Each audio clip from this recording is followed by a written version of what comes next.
Good morning. It's raining pretty hard right now, so I don't know how the audio is going to be on this, but we'll struggle through it. So I went to a football game, the ACC championship game yesterday in Charlotte, and it was nice to get to go to a game. However, the COVID measures are just unbelievable. First of all, they only let about 5,000 people in this game. Stadium seats, I don't know, 75, 80,000 people, maybe more. So they only let 5,000 people in.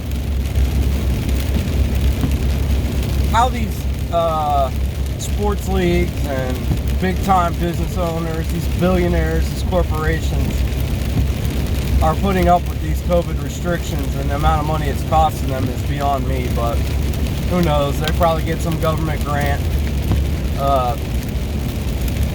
lay off all their employees, and the billionaires get a big grant to keep them afloat. Anyway, so you go to the stadium, you got to wear a mask and all this. They do a temperature check, you know, which, whatever. But you sit down in your seat, and there's an employee in every section standing there with a placard, a laminated piece of paper with a sign saying, face coverings required at all times. So her job is to stand there and look at everybody sitting there the whole game. And when she sees somebody with their mask, under their nose or down around their chin, she holds up this little placard and just stares at you and points. Wouldn't you hate that job?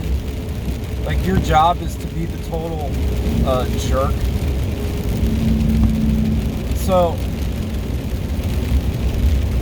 along with the mask lady with her little sign pointing at everybody and humiliating them, they have a crew of people that walk around with a towel and a bottle of disinfectant, and their job is to walk around and wipe off all the handrails all game long. So it's ridiculous. It's a big show. It's all theater, and they have, so these kids go out and they play football for 4 hours, and they're all banging into each other, wrestling on the ground. But then there's like all these rules. They can't handshake after the game.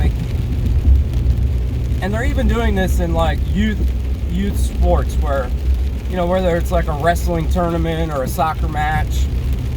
So the kids are running around out there, bumping into each other all morning or all afternoon long. But after the game, they're not allowed to show good sportsmanship and congratulate each other or, say good game. It's just all so unbelievable. Cuomo up in New York City, about 150 to 200 restaurants finally got together, and they're protesting Cuomo's tyranny, and they came out and said, Cuomo is now banned from all these restaurants, and that's what needs to happen. These tyrant governors or these cancel culture corporations, we just need to start banning them.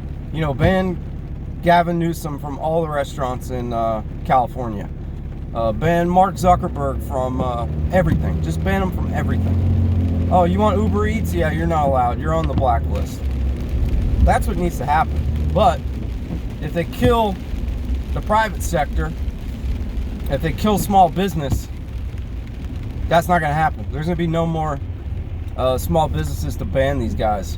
It'll all just be state-sponsored corporations. As Josh Hawley said, they're the new robber barons. Also, Cuomo came out and banned the Confederate flag in the state of New York. I guess you can't buy it or you can't fly it. One of the two or both. It's so absurd. I'm not a huge advocate for the Confederate flag. However, I do understand the significance. I understand both sides of the argument. And I understand that for most Southerners or most people that want to fly that flag, it's not about hate. That flag has basically been co-opted by people, by like the Klan and, that kid Dylan Roof that went in and killed those people in that church in Charleston, South Carolina. And, you know, the media has just demonized the flag. You know, they call people Nazis flying that flag. You can find videos online of American tanks killing actual Nazis in Europe in World War II that had the Confederate flag painted on the side. So it's like the Confederate people flying the Confederate flag killed actual Nazis, but now we're called Nazis, you know, if you fly that flag. And I think it's going to gain some popularity now because it really is a sign of resistance. It's a sign of we're not going to put up with the tyranny.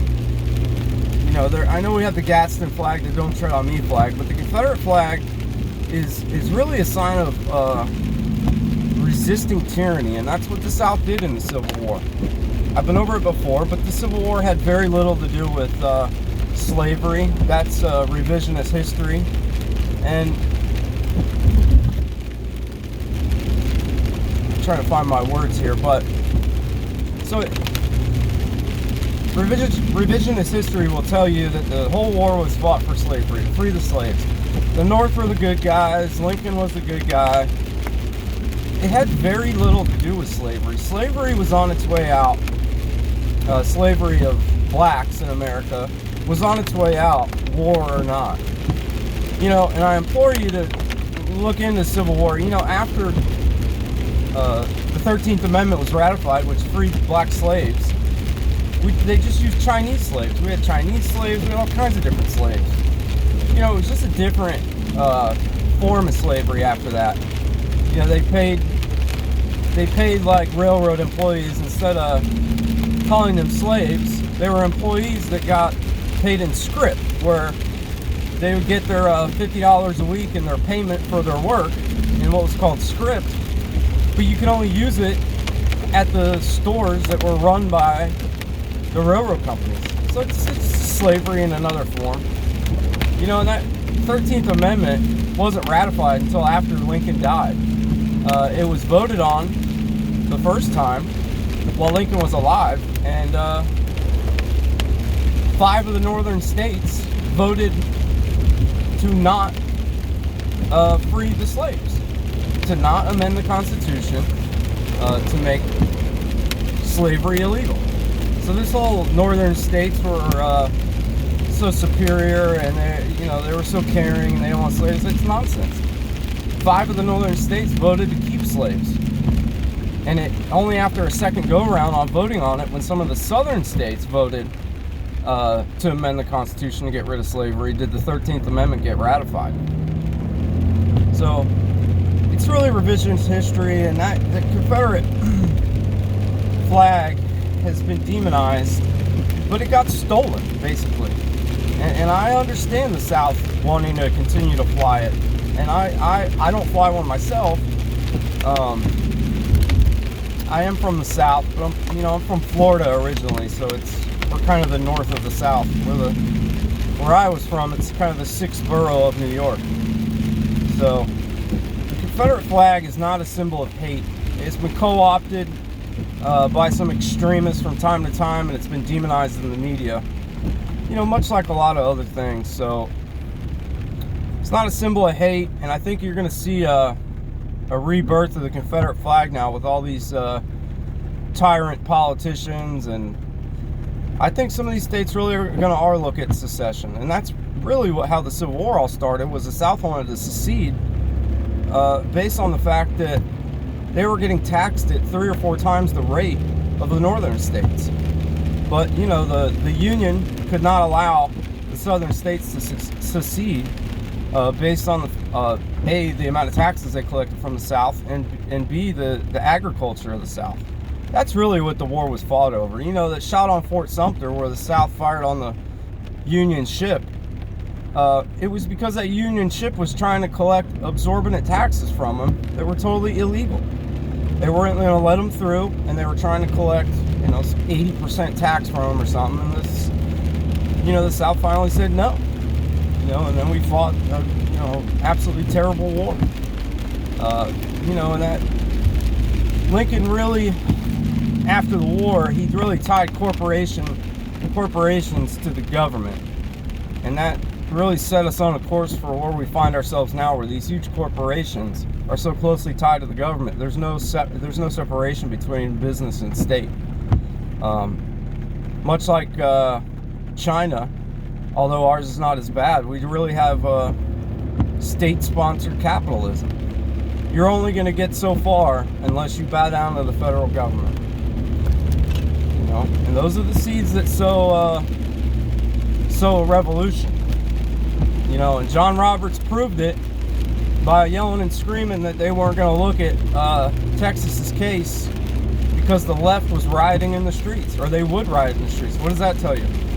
That tells you that apparently violence works, and that's enough to control what the Supreme Court is going to do and not do.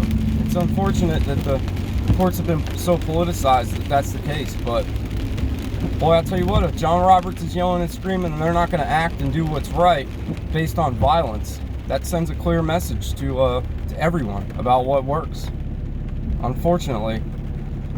So that's about it for me today. Y'all have a good one.